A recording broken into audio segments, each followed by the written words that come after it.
Okay. So it looks like we should be live now.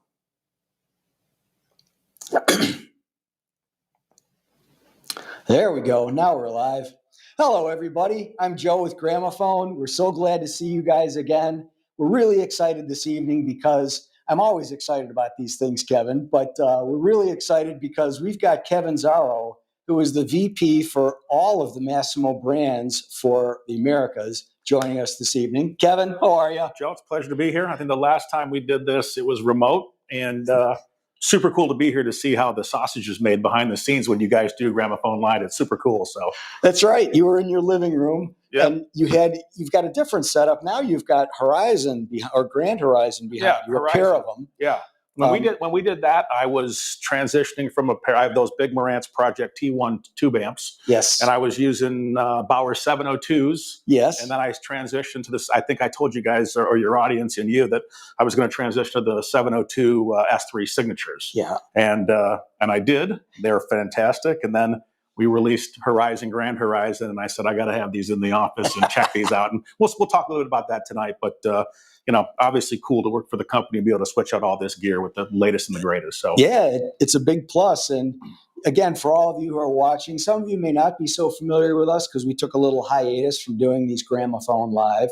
But just to briefly mention, if you live anywhere in the Washington, D.C., Baltimore area, we do have 3 stores, one in Gaithersburg down by D.C., and then we've got the Columbia store and here at the Timonium store, if you're more in the Baltimore area. But there are many people today watching from all over North America, and I'm sure people in Poland and New Zealand as well. So for those of you who can't get into our stores, we do have Sky by Gramophone, where we sell many of the products that we carry. Not all, but many of them are sold online. And even some of the brands that we do prefer to only have some of their products sold online.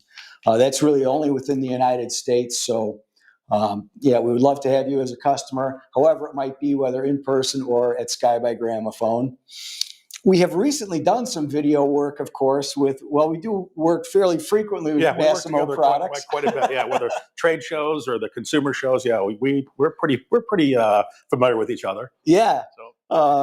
So, we might as well start talking. I think probably a fair amount of the folks weren't able to tune in last time when we had our conversation when you were in Michigan. When I was in Michigan in my home office, yeah. So maybe you can just tell a little bit. I love hearing the stories of how someone got into our business because there are so many paths in, and your story is one that always cracks me up. Yeah. So we'll get to that. I'm going to take a 2-second pause because Joe, as much as you and your team love doing Gramophone Live, and as much as your guests like myself love doing this, behind the scenes, I don't think your viewers know this. The employees and the teammates of like myself, like my whole team is probably watching. Not probably, they are, and they're all have already sent me invites. Like I'm going to bother him on his cell phone at 6:15. So for all my Massimo teammates out there, my phone is off. You cannot bother me. Leave me alone. We're going to have a good conversation tonight. So you can try to bomb, Kevin. It's not going to work. It's not going to work exactly. So, but no, this is an honor to be here. We did it last time. It was great. So I think it's been about 2 years. Has it been 2 years? I think we launched the Cinema 30 the last time we got together. Yeah, I'm thinking it was Cinema 30, yeah. So probably some of you have heard this story, others haven't. I'll be really, really brief. I got my start in audio really mowing grass in the 8th grade, so a long, long time ago. I've been with the company for 33 years now in some way, shape, or form, but mowed grass that whole summer, got my very first audio system. I'll never forget my dad saying that, where do you want to get your audio system from? I had, mentioned this big box store in Detroit, and he's like, no, we're going to go to a high-end independent specialist. And so we did, and kind of the rest is history. Remember which one? Oh, man, I want to say Hi-Fi Buys. I think it's Hi-Fi Buys. Okay, or Alma's? Or no, it wasn't Alma's. Those guys are great. I know those guys really well. I think it was Hi-Fi Buys back in the day. They're no longer here, but... I've been blessed my whole career to be able to take what was a hobby and turn it into to truly a career. So, but after that, and Joe, you've heard this story. I was working then in college at a company called Pro Audio in West Lafayette, Indiana. We took our trip up to CES in Chicago. And at the time, my father worked for Philips Medical Systems, so different than the audio division, but same parent company owned both of those divisions. Yep. And I'm in the Philips booth. And there's a dealer asking about a Philips flat, or not even back then, it was a projection TV. Projection TV. Nobody in the Philips booth could answer the question. And I'm like, well, my dad works for Philips and he got this on the accommodation program. And I know this TV like the back of my hand. Well, their head trainer was like watching me go through this. And after that, they're like, can we have your resume? I'm like, well, I'm graduating in 6 months. And they're like, send us your resume. And I got my job at Philips. And at that time, Philips owned Marantz, and kind of the rest is history. So it's been an incredible career. And, hopefully it goes on a little bit longer because we have the best job selling this awesome gear. We do. I mean, we are fortunate enough that our hobby is also how we earn our living. And it's really been a pleasure to do that. There are so many folks who love the products that we sell.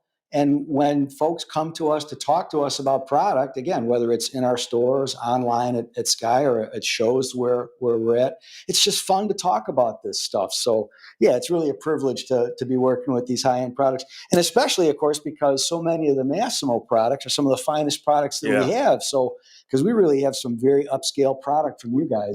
We've got a great stable on the speaker side, from Bowers to Definitive Technology and Polk, and then on the component side, the electronic side, Class A, Marantz, and Denon.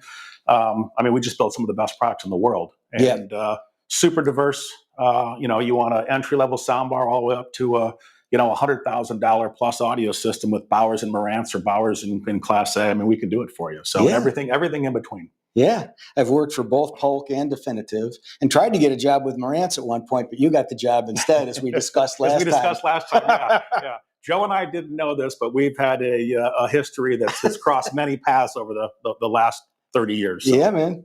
Well, and before we really start talking about specific products and so forth, I just want to talk a little bit about the video that we did at Expono with Michael Sprague, who is their Western regional trainer. And literally 3 minutes before, as I mentioned to you, 3 minutes before we did the video, we didn't know what we were going to talk about. But you had all the component parts for the Model 10 series laid out on a long sort of table. Yep. And I thought, that's going to be interesting to people. And Michael just nailed it. He just started talking about the various components. We do this, and here's why. We do this, and here's why. So it was all, I would say, Kevin, a very non-technical way of communicating the benefits of why there are all these things that are done inside a Model 10 product that make it cost $12,000 or $15,000, but then pay off, and why it sounds so good. And that video has been really popular, and I'm really proud of it because it just looks like it was so tightly scripted and well rehearsed, and it was completely not rehearsed. Well, when you guys go to those shows, you have to get to 30 different rooms, and you have 5 minutes each. And Sprague did a great job. By the way, Sprague's one of the ones that had an invite on my calendar that says he's going to bother me at like 6:50. And so, Michael, the camera or my phone's off, so you can't bother me. But yeah, he did a really, really good job, and I thought it was super cool. You guys came in there, and he had all the components laid out. And for those of you who haven't seen the video, go check it out, because it really does give you an inside look of the power of Marantz in our design and build quality. Mm-hmm. And those layouts, we had the boards from the Link 10N, the SA-CD10. What are the differences? We had the boards from the amplifier, and it shows you the craftsmanship. Every little nuance that delivers some sort of sonic improvement is built into that. And you guys get to see, it's a work of art. There's no other way to describe it. It's a work of art, and they sound amazing. And the thing I love about our organization, whether it's, Denon or Marantz or Polk or DT or Class A, any of those, is that I've used this phrase for a while. We are a very, very large organization. And so, but we're large enough to scale, but we're small enough to care. Mm-hmm. And, we build some of the best audio gear in the world, and we can do that. And you guys in the Gramophone audience, or out there in YouTube or Facebook or whatever it is, you are not our beta site. We do all that testing. We do all that testing in-house. So rest assured that you guys get an incredible quality product, right from the factory, as opposed to, and again, God bless some of the super high-end companies, but they don't have the ability to do all the testing and inspecting that we do. And so there's a little bit of a different model when you get a product from them versus a product from us. So it's super cool. And because I've worked for vendors as much as I have in my life, I just want to say something briefly about economies of scale, because that might maybe not everybody understands what that means, but when you're a company the size that you guys are, you can actually, number one, afford to build a lot of the components in a product like this one. So this is an AV20, brand new product that Marantz just announced yesterday. We did a video on this too that has gotten nice reaction so far. Thank you all very much. But you build a lot of the components that are in here that other people have to buy. Yeah. And you engineer them the way you want to engineer them, and then you build them that way. So that's one aspect of it, because you're big enough that you can do that. You have the engineering wherewithal to do that. But the second thing too is, having worked for several small companies in my life, we might place an order with the manufacturer, who's not us, for 200 pieces or 300 pieces or 100 pieces in some cases. And you guys are able to manufacture these in big lots. And it's just like, if we create a brochure, so much of the cost is involved in creating the brochure, whether you then print 500 of them or print 5,000, it almost costs the same. Of course, it costs a little more to print 5,000, but all the work was already done. Yeah. So, the fact that you guys can manufacture these in large quantities, I actually said it in the video that we did on the AV20 and AMP20, it might easily have cost 10 or 20 or even 30% more money if it was not done by Marantz and was done by somebody else. Yeah, that's the beautiful thing about the organization. There's no brand engineering. These are all engineered from the ground up by us. We have an incredible group of product development people and engineers, and they just take such great pride in what they do. But you're right. We can do things because of our scale that others can't do. Yeah.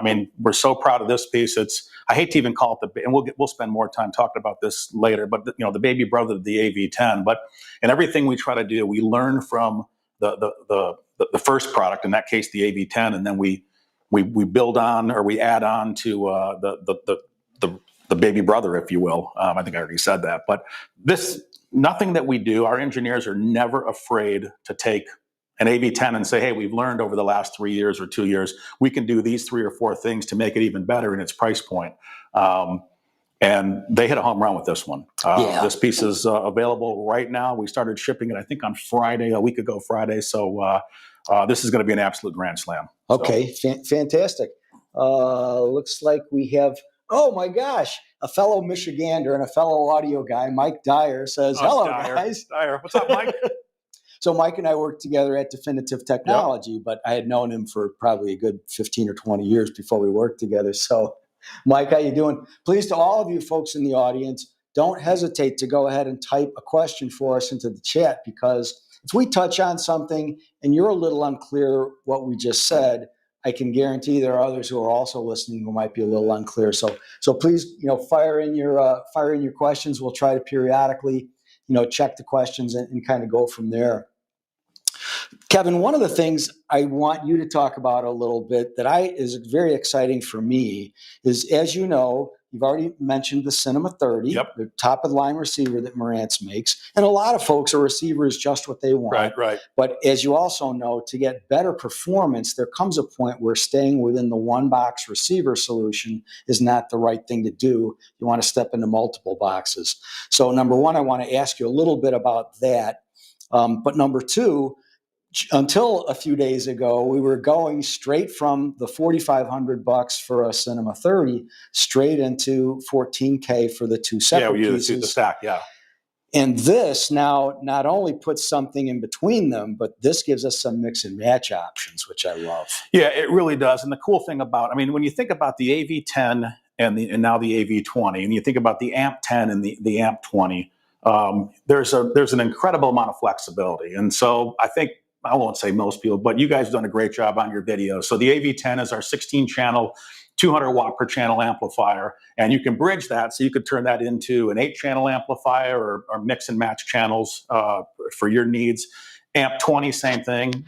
Those two designs are super, super similar. They're not identical. The AMP20 is not just a version of the AV10 with 4 less channels. There's a few other differences in there in terms of the build quality and some other things that would actually make the AMP10 sound better. But regardless of an AMP10, an AMP20, an AV10, AV20, they're super flexible. You can mix and match. And then, Joe, to your point, you have a Cinema 30, you have a Cinema 40, and you're looking for a little more power. You got bigger speakers. Maybe you got into a bigger room. Add one of the amplifiers and just see where it'll take you. I think we just briefly touched about trickle down. So when we built the AV10, the whole Cinema series kind of was built on that and then trickled down from there. So the Cinema 30 is the best we could do at that price point, all in one chassis. And it's always super interesting because people will say, well, how much better can it sound? and we don't have the top off of this, but if you had the top off, you would see that, in front here of the receiver, your amplifier section kind of runs across, maybe whatever that is, 17 inches by 4. But then you look at, an amp 20, the entire thing is the amplifier. So you cleaner, louder, more dynamic, less crosstalk. I mean, it really does something for you. And again, not everybody needs that. Or as you said, a receiver might be good enough. A Cinema 70, a 7.1 all the way up to an 11 point, a 7.2 all the way up to 11.4. Then you get into 13.4, then you get into the AV 10, 15.4. So it really depends on what your system is. And if you have the room for it, go to 15 channels. You won't regret it. It's super, super immersive. Yeah. Hazen, if you don't mind just putting up the picture, if you can, of the insides of the Amp 20, because I would really like to show our viewers, some of the things that you do inside of an Amp 20 that you kind of just can't do in a Cinema 30 because you have all the preamp functions in there and all the steering of the Cinema track around you and so forth. You can't do it all in one chassis. Okay, so here we go. Yeah, so in this picture right here, obviously you're looking at the main power transformer, and also you're looking at the capacitors. And so some of the things that you can do in an amplifier, in the Cinema 30, for example, and again, I keep pointing to this one, this is the Amp 20, but or the AV20, in a Cinema 30, you have a power transformer, you have capacitors, but they're not nearly as big because they can't be, because it's just simply not enough room. So, right. That's a pretty good picture of, the transformers, the capacitors, and you can see the amps behind there. But Hazen, give us the next picture, if you will, that's got the 6 individual toroidal transformers, one for each pair. Yeah, so here's your amp design. These are 12 basically mono amplifiers inside of one chassis. That's a beautiful shot right there. And at the top of that shot, I can't really point to you guys, but on the very top of that shot, there's all of our HDAMs, our hyperdynamic amplifier modules that we invented, on the, got to be back in the 90s. And the reason that we did that is, and I'll just share a quick story with you guys, but as Marantz was one of the first, actually it was the first brand to announce the compact disc back in 1983. So we were one of the inventors of that. That was when Philips owned us. But as we went through the gyrations of improving CD quality sound, improving D to A's, the mechanisms, all that stuff, we got to a point where I think I talked about this before. But if some of the your audience have heard this, then it's a good recap. But as you got through, a lot of these CD players were using op amps, so relatively inexpensive amplifiers to amplify the signal. A chip, but it's basically a chip. And then so what we did with HDAM is we started experimenting with our original CD63 and then the CD63 Special Edition. And the only two differences were one was using op amps and one was using these hyperdynamic amplifier modules, which is a whole bunch of individual components. And the best way to describe it was one of the things that we got out of this more than anything was decay. So picture yourself plucking a guitar string, and what a guitar string should do in the real world when you pluck it is it should literally fade off into nothing. The sound just eventually stops. But on a CD player with op amp, the sound stopped. It was like strum and then stopped. It didn't decay. And so there was a whole bunch of things that we learned from HDAMs, and we've made all these different versions of it. And this, the preamp here has HDAM SA3s, and it's just full of incredible technology to make this sound better than if it didn't have our exclusive HDAM technology in there. So that's right. Hazen, if you can put that last picture that you had up again for our viewers to see. So it's partly the HDAMs instead of just using chips. And again, that's the kind of thing that Marantz has the engineering power and ability to develop that kind of technology where, other folks, so there we go with the HDAMs up at the top. Yeah. But then you can also see the individual toroids in there. So each basically stereo pair of the 12 has its own toroid. Yeah. And that means that if there's something tremendously impactful happening in the front left channel, the center channel has no impact on either channels. These amplifiers are a beast. 200 watts into 8, 400 into 2. You can bridge them. And as we talked about a little bit earlier, I mean, they're so flexible. You could take, I mean, depending on what you want to do, you could take a two amp 10s or 2 amp 20s, bi-amp them, and just have an incredible amount of power to drive whatever speakers you have, preferably Massimo branded, Bowers, Definitive, or Polk. But that's my selfish plug for our brands in there. But nothing wrong with that. Yeah. So we're like I said, we're super excited about the AV20, the Amp 20. These things are again based on the 10 series of the 10 series of AV products, brand spanking new. We even added for some of our legacy customers, the AV or the Amp or the AV10 does not have this, but we added a component video and even composite video. There are still people. We got some feedback from our customers saying, "Hey, love the AV10.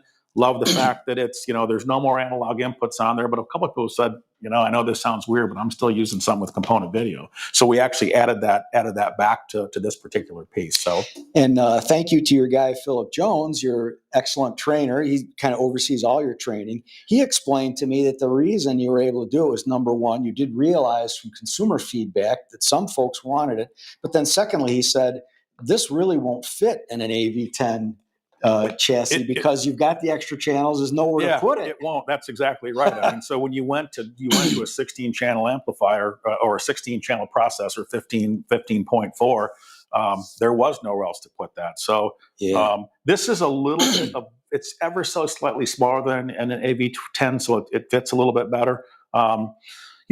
It's like you have to take the top off and look at all the differences if you're into that kind of thing. I mean, again, the construction, the top construction, the side panel construction is different.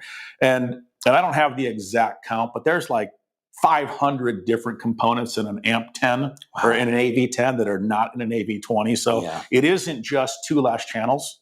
It's 2 less channels and a whole bunch of other things as well. So if you want the absolute best of the best, the AV10's for you. Right. If you don't need 15 channels and you have a slightly less space, then maybe the AV20's for you. So. Yeah.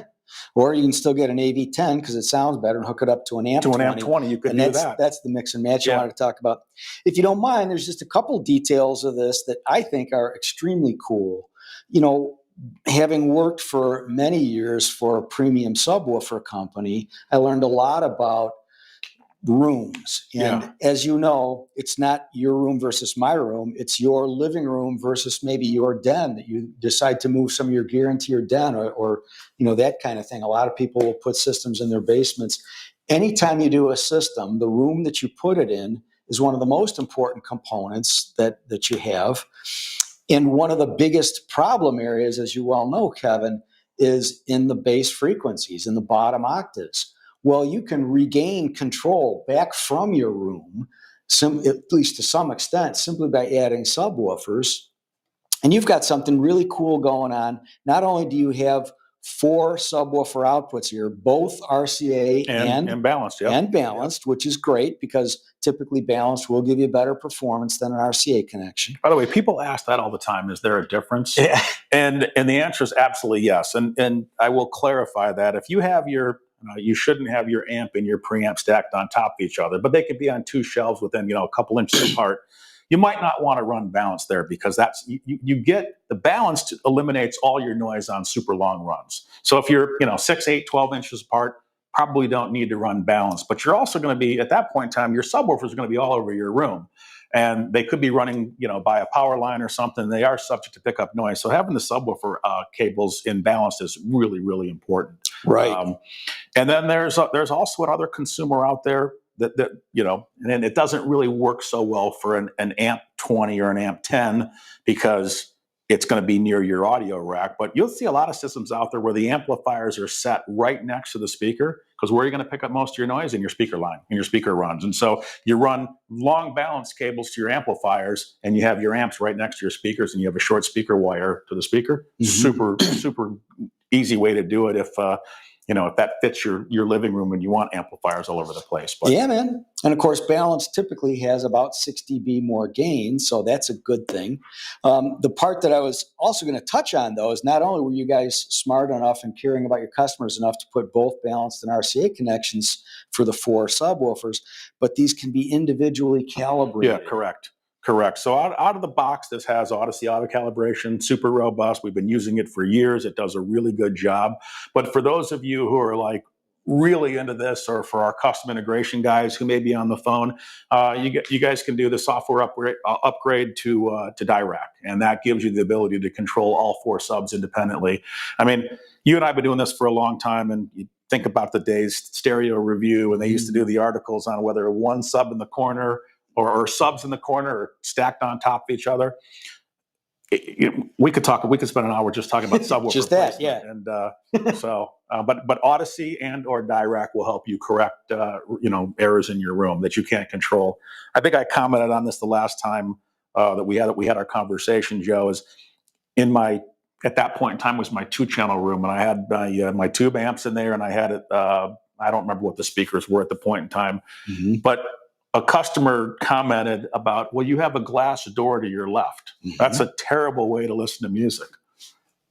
But it's where the speakers had to go, and it sounded really, really good. And yeah, there's a crazy reflection there, but I mean, we can't control our rooms. Yeah. I mean, if you can build a dedicated room, Gramophone has the design team that'll do that for you. And if you could do that, great. But if you can't, Odyssey, well, even if you do have a dedicated room, Odyssey and or Dirac will help you make it even better. Yeah, yeah. And you did touch on something that Gramophone can bring to the party.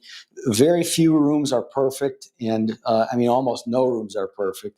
But I think one of the things that we really try to specialize in is looking at each individual customer's individual set of circumstances and what's going to bring the best result in that room. Because, just things like having a product that allows you to calibrate the subwoofers, it's just such a huge advantage because so for starters, for example, maybe you already own 2 good subwoofers, but you're intrigued and you want to add more, so you add 2 better subwoofers. Well, the fact that you can individually calibrate them, that's a huge benefit. Or maybe you want to take the 2 that you have and move them, let's say, to behind you and buy 2 better ones.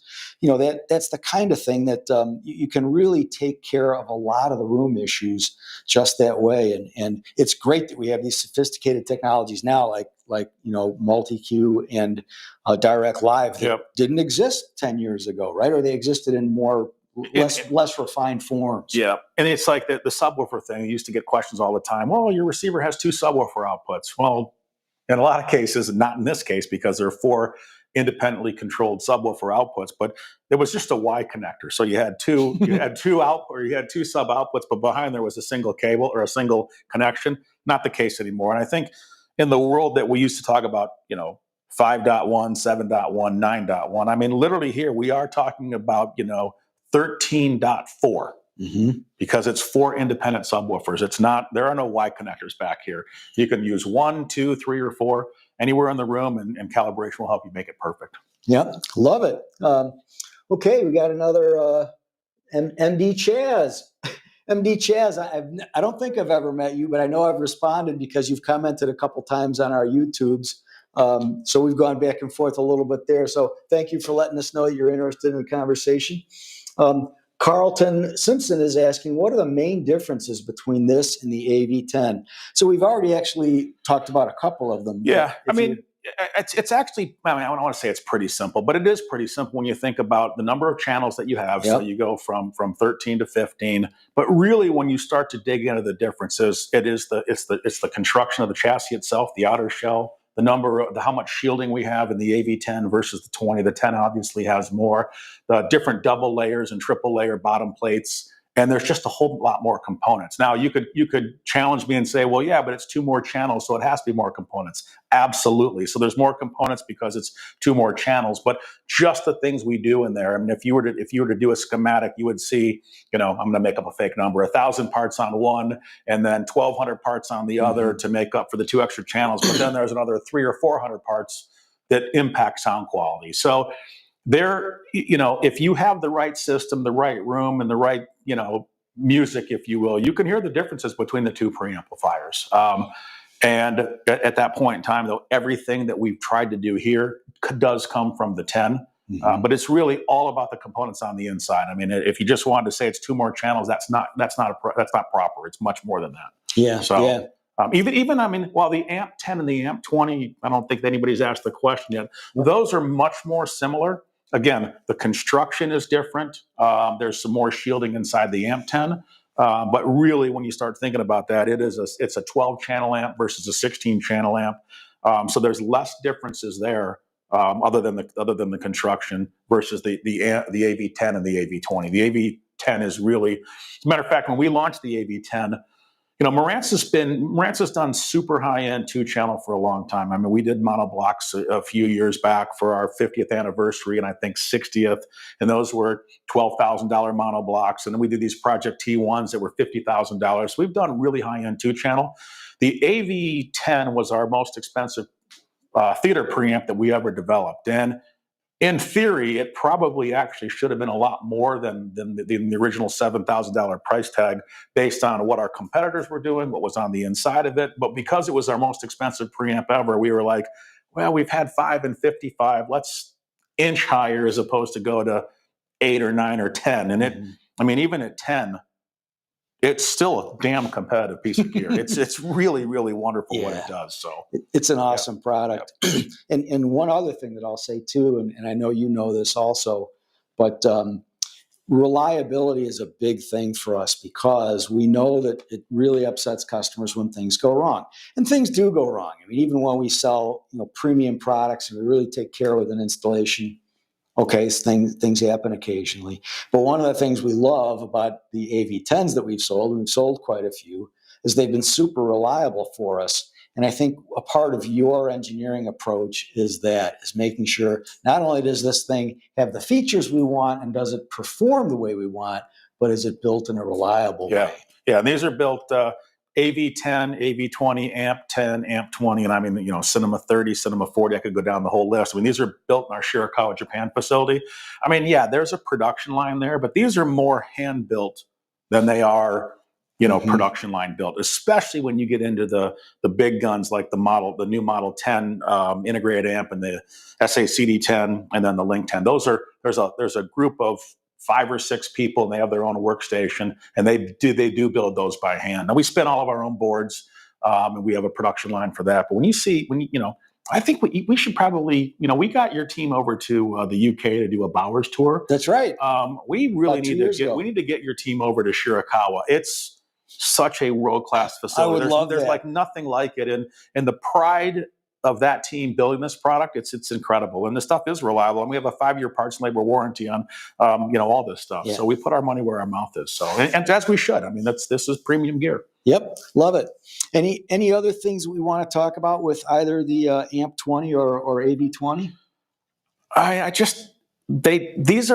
We don't spend enough time talking about this, but yes, these are AV products. But these are all born from our 2-channel reference stuff. Yes. So they really do sound, I'm not telling you that, this is going to sound as good as a Model 10. It's not going to. But all this stuff is designed to be audio first. And it just works. I mean, and one of the things I love about, this particular product or the AV10, then you start mixing and matching. You've already talked about, or we've talked about adding an AMP 20 to a Cinema 30, for example. We have this really cool feature. I mean, I think it's a cool feature. It's called Power Amp Direct Input. Yes. It's on a lot of our integrated amplifiers. But in a perfect world, there's no such thing, but in a perfect world, you're a 2-channel audiophile or a music lover, and you also love theater. You have 2 dedicated rooms. That is not ideal. Hey, you guys would love it. We would love it because we'd sell twice as much gear. But like the super cool thing about our brand and our engineering and technology is you take that Power Amp Direct In function and you take your AV10 preamp out into the Power Amp Direct Input, and you have all your digital sources plugged into here, and you have your analog sources or your SACD player or your Link or your turntable plugged into the Model 10. With the switch of a button, that amplifier is driving your left and rights in your theater mode. And with the flip of a button or a switch of a button, this is now nothing. And you have your Model 10 as your stereo integrated. Yeah. And so you really do get the best of both worlds with as little compromise as possible. And I don't think we spend enough time talking to our consumers about that. Maybe we don't spend enough time talking to your sales team about that, but it really is a great way to get an incredible theater experience at the same time having almost no compromise 2-channel experience. And that Power Amp Direct In is available on a lot of our integrated amplifiers. Even our sister company Denon has actually started to adopt that, and I think it's just super cool to have like I know we're talking about Marantz, but I'm going to plug that in as well. So think about our X3800 receiver, for example, plugged into Power Amp Direct. And I apologize, they have a different name for it, but same technology or similar technology. Maybe a PMA 1700 NE. So you can, in 2-channel, you're listening to your awesome left and right Polkar 700s, and then in theater, you've got the entire system going. Yep. So something that you guys should explore if you're really into 2-channel hi-fi, but you also love theater and you don't have the space or whatever for 2 different systems. And I would say a fair amount of our customers actually do exactly that. They'll invest in a really good left and right, and of course, correspondingly good center channel, and then they're going to listen in 2-channel mode, when they just want to listen to music, and then just flip right back to theater mode. And it makes it so nice and convenient because, a lot of times in installations, of course, the speakers are being concealed in the ceiling or the wall or whatever when you're talking about the height and side and surround. So there's correspondingly less money invested there. So yeah, it's a very common thing for our consumers to do. And while we're talking a little bit about 2-channel, if it's okay with you, I want to talk a little bit about the SACD10. Oh, the SACD10, yeah. Yeah, because that is a remarkable product. Yeah, and I talked about this, kind of on accident, not based on, what we were going to talk about today, just HDAM technology in our original CDs. And the Marantz was the very first company to launch a CD. Yep. Actually, terrible story, but funny story. So we launched a CD player, the CD63 top loader. And, world's first. And then about, 5 hours later, Sony announced theirs and had a wired remote control. Nobody remembers the first CD player. They remember the one that had a wired remote control. But we've been involved in CD technology literally since 1982. And then obviously before that, we did a lot of the work that our engineering team did on the digital side was with Philips when the invention of the CD happened. And we've had flagship CD players across, 40 years or how many years since 82. I'm not going to count on my fingers in front of the group, but a long time. And, every year or when we replace the high-end ones, we try to make them better and better and better. And I probably say this every year or every few years because it's true, but the SACD10 is by far the best CD player we've ever built, hands down. And one of the things that I'm so proud about in our team is, again, you talked about the stuff that we design and build in-house. We design and build that mechanism in-house. There are very few manufacturers that can say that they build their own CD mechanism. The actual drive mechanism that you put the disc in. Yeah, we build that. We machine all we machine the chassis and things like that. But, there's more expensive CD players out there, and they sound amazing, and they look super, super cool, and that's great. We need competition. But the SACD10, it's a gem for what it does. And, how long is physical media going to last? I don't actually know, Joe, but if you guys are into compact disc, SACD, regular Red Book, it's the best player we've ever made. And we've made some really good ones. The SA7, the SA1.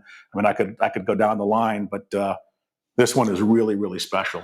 And I don't know if this is the last CD player we're ever going to make on the high end. Yeah. That's going to be dictated by the consumer. And, pressing plants still bring out, good high quality CDs. But this very well may be the last CD player that anybody ever buys. Well, for what we see as a retailer of these products, we're selling a lot of turntables and we're still selling CD players because there's something about physical media that people really enjoy. You take out that record or you take out the compact disc and now you're physically interacting with it. And sound quality wise, that's a whole nother discussion, but there's no discussion about there's something cool about physically interacting with the music that you're playing. So I think physical media is going to continue for quite a while. People who have 200-300 CDs. I talked to a customer, I don't know, at an event we did maybe a week or two ago, had 7,000 records at home. And he's going to continue to play those records. That interaction with his physical media isn't going to stop just because, streaming is as good as it is. But I want to throw a quick story about the SACD Model 10, because a good friend of mine is a guy named Phil Jackson. He's a rep for these products out on the West Coast. And he's a part of, I think the title of it is the San Francisco Audio Society. I believe that's right. That's right, yeah. So a bunch of guys who are just way into the music, and Phil is passionate about music. That's part of why we get along so well. but they used an SACD10 this past weekend for some of their listening and compared it against, I think it was about 3 or 4 other high-end CD players. And of the 3 products that they've been evaluating, of course, the Model 10 integrated amp and the Link 10 streamer and the SACD10, he said the part that really kind of floored him was how much better the SACD10 was versus the other high-end products that they were using, because these were very high-quality products. And yet he said he was just blown away by SACD10. Yeah, no, it's super, super special. And you go back many years. I mean, Marantz, again, we design and build and invent, however you want to say that, a lot of our own technology. And in the SACD10 as well as the Link 10 and some of our previous products, I mean, we use something called Marantz Musical Mastering, M3. And we don't have time to go into it today, but there's this. What DAC do you use? Well, and I could argue, Phil Jones could argue, our engineers could argue that we don't actually use a DAC, because there was no DAC, there was no off-the-shelf DAC we could buy that would recreate sound the way that we wanted to. So we basically took a programmable chip and we programmed to do exactly what we want. There's multiple settings in there. There's a setting in there that actually recreates what the sound of this is going in the Wayback Machine, Philips TDA 1541 AS1 double golden crown DAC. 16-bit DAC realized 15.75 bits. Okay. One of the greatest DACs ever made by anybody. But we have a setting in there that kind of gives the sound of what that DAC reproduced.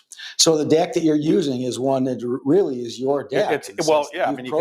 It's really a programmable chip, and yes, there's some digital analog conversion going on, but it's upscaling. It's upscaling to DSD, and then again, we could go on for hours. But it's a DAC-less CD player. If you want to kind of have some fun with it. But that's our technology. It's the same technology in the Link 10.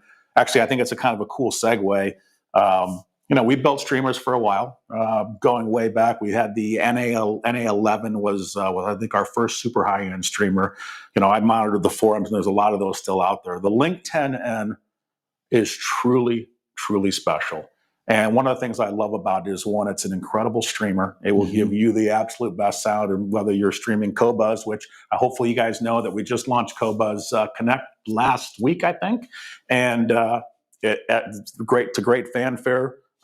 We'll incorporate that into the HEOS app soon, so we'll be able to talk about that later. Nice. The Link 10 is such a great piece because it's a preamplifier as well. So if you have an incredible pair of speakers and 2 amplifiers that you're never going to get rid of, like me with my Project T1s, but you need a new front end, the Link 10 is it. Yeah. I mean, it has an incredible phono section. It's got a great headphone section. It's got all kinds of balanced inputs and outputs. It is a great preamplifier. When we do another Gramophone live, and if I'm in my house, I'll show you that I'm taking out my SACD30N as my streamer and my SC11 preamplifier, and I'll put in the Link 10N to replace both of those. Cool. So we'll have some fun with that later. But again, all this stuff was designed and built in-house. I think we probably spent 5-6 years going through all the things we wanted to do with these 3 components. Again, I've been with the company, I said this, 33 years. This is the best stuff we've ever built. Yeah. It's just that good. And that's the part that's really exciting to us, is that a company that we've done business with for as long as we've done business with you guys, and yet you're in both the AV section, the home theater section of the marketplace, and in the 2-channel section of the marketplace, and in the lifestyle section of the marketplace. Let's not forget Horizon. I mean, you're bringing out some of the best products that we've ever seen from you or anybody else in all 3 of those categories. It's pretty awesome. Yeah, it's been a really, really fun year for us this last year. For all the brands, each brand has brought out some really cool stuff. But I'm going to spend it. And obviously, we're here to talk about Marantz tonight. Every person in the company has their favorites. Yeah, and everybody loves the AVs. Everybody loves the cinemas. Yep. Everybody loves the 2-channel hi-fi. But this is a curveball. My most favorite product that we brought out over the last year is actually right behind me. Yeah. Again, it's really hard to say that because you're talking about a Model 10 and you're talking about a SAC. The stuff is just wicked. Mind-blowing. But when you think about that, it is just this incredible speaker. It's not designed to replace a pair of Bowers 801s and a Model 10 or anything like that. But the way that for everybody out there in Gramophone Live, if you're car people, I'm a Chevy guy. I'll be like Corvette. Okay. And I know there's a lot of Porsche fans out there, so maybe I'll use the Porsche example. So your super high-end 2-channel system is your Porsche. You got your glass of wine, your whiskey, your cigar, whatever, and once a week maybe you go down into your man cave or your family date, whatever, and you sit back and you play that. And that's your 911. It goes out on the weekends. But you don't want to do that in every room of the house, but you still love high-end audio. And so this is the replacement for that. If you could have a Bowers 801s in every room in the house, thank you. But you're not going to. You just want the simplicity of hitting a button on an app and hitting play. And that's what does it. And the Grand Horizon we should do a section on those literally by themselves, but designed and built in-house by us. The amplifier was a brand new design. The drivers were brand new. And it's just so much fun. And I told you this. You could say, as an audio guy, that's embarrassing that I would replace 702 signatures with 2 Horizons. I didn't replace it, but I'm using those Horizons in a stereo pair. I walk into the room. I don't need to wait for the tubes to heat up. I just hit play and I sit back and I enjoy. Yeah. And the sound quality is incredible. So that's your Porsche SUV. You use it every single day, taking the kids to school, and your Model 10 with your Bowers is your 911. So in my world, it's my Corvette, and that's my Tahoe. So, and this was close to 5 years in development. Yeah, because when you think about that, I don't know if people out on the live stream can get the perspective of it. It's only about this thin. And how are you going to get that amount of bass out of there? But this was, it's just so cool because it's another product from Marantz. Our customer, we have customers that are super young, super old, everything in between. Some of them are 2-channel, some of them are theater, and then again, everything in between. And this is kind of like the segue. I think I wanted to spend a little bit of time and sharing with you, like our HEOS ecosystem. And this is a part of that whole house ecosystem. This is in your foyer, it's in your master bedroom, it's in your great room, wherever it may be. It may be in the family room, on a stand, on a shelf. And so, for those of you who know, HEOS is our whole house audio engine, if you will. And we have it in virtually every Marantz product, and most of the Denon products. We have a line of individual speakers, soundbar, subwoofer. But this was Marantz's first foray into an all-in-one. Mm-hmm. And for those of you who haven't experienced whole house, there's nothing better than having can I say kick-ass on the live stream? Sure, a kick-ass, theater system, and then an incredible 2-channel system, and then, an amplifier that drives your living room, your dining room, your kitchen, and then a speaker in the den that you can group all together. And, that's powered by HEOS. And so virtually all of our products have this, and the app has been redone recently. You make sure you have a good network, and we're going to give you the world's best audio experience throughout your entire house. And you can play, 32 zones at the same time, different volumes, 32 zones, different, content, Qobuz, Tidal, Amazon, Spotify.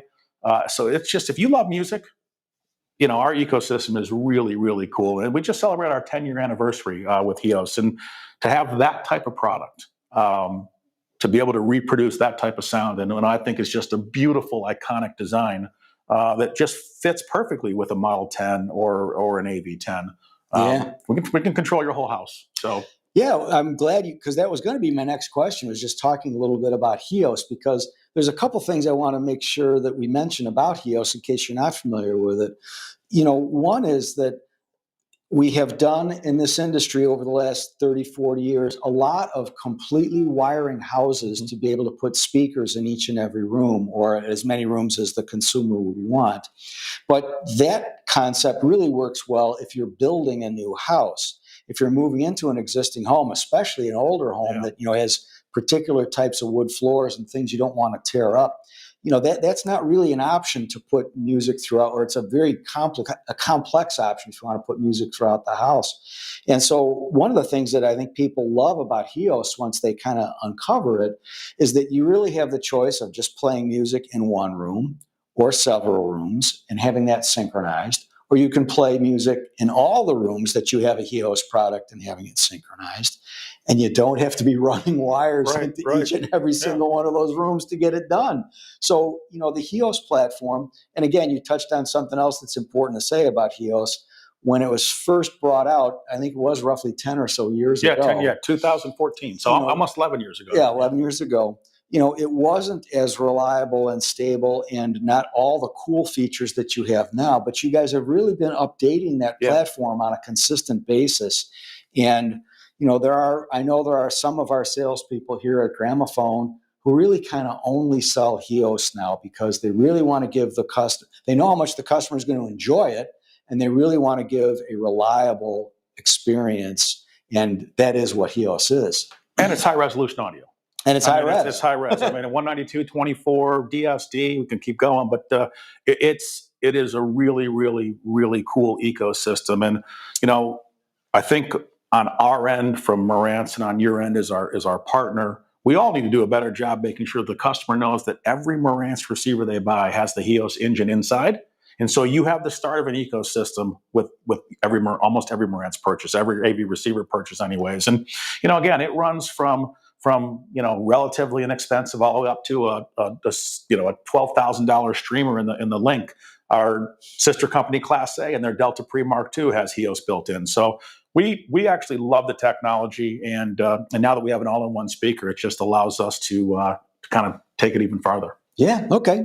By the way, the all-in-one speaker, the one thing I forgot to mention, I did say everything designed and built by us, the driver, the amplifier section, wickedly cool. That completely seamless grill on there is recycled ocean plastic.